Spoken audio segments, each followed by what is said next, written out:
America के राष्ट्रपति Donald Trump Gaza में जंग को खत्म करने के लिए अपना शांति प्लान लेकर आए हैं, लेकिन जमीन पर इजरायल के हमले नहीं रुके हैं। गाजा में जारी बमबारी के बीच अमेरिका ने इजरायल को लताड़ भी लगाई है कि अगर बमबारी जारी रहेगा तो दोनों तरफ से बंधकों और कैदियों की अदला-बदली या रिहाई कैसे होगी। इस बीच डोनाल्ड ट्रंप ने इस शांति प्लान में समय की अहमियत पर जोर देते हुए दोनों पक्ष इजरायल और हमास से तेजी से आगे बढ़ने को कहा है।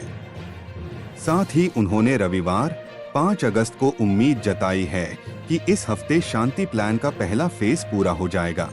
न्यूज एजेंसी एफपी की रिपोर्ट के अनुसार हमास ने रविवार को इजरायल के साथ बंधकों कैदियों की अदला-बदली को तेजी से शुरू करने का आह्वान किया।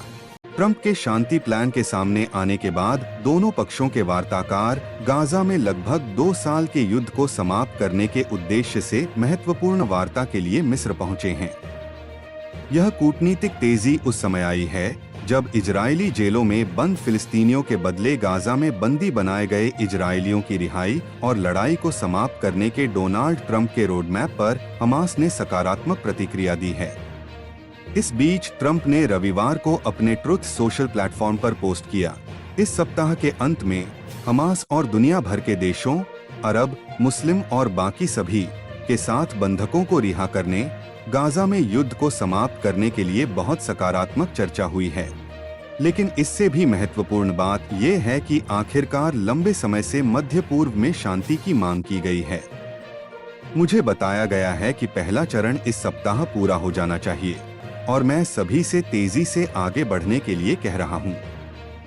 मैं सदियों पुराने इस संघर्ष पर नजर रखना जारी रखूंगा।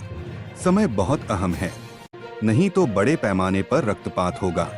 यह कुछ ऐसा है जो कोई भी देखना नहीं चाहता।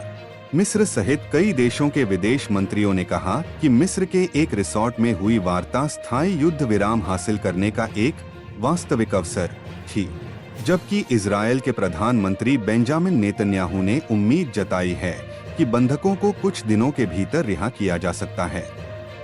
वहीं अमेरिकी विदेश मंत्री मार्को रूबियो ने रविवार को मिस्र में चर्चा से पहले इजरायल से गाजा पर बमबारी बंद करने को कहा। रूबियो ने सीबीएस को बताया, आप बमबारी के बीच में बंधकों को रिहा नहीं कर सकते, इसलिए बमबारी रोकनी होगी। इसके बातचीत के बीच में कोई युद्ध नहीं हो सकता।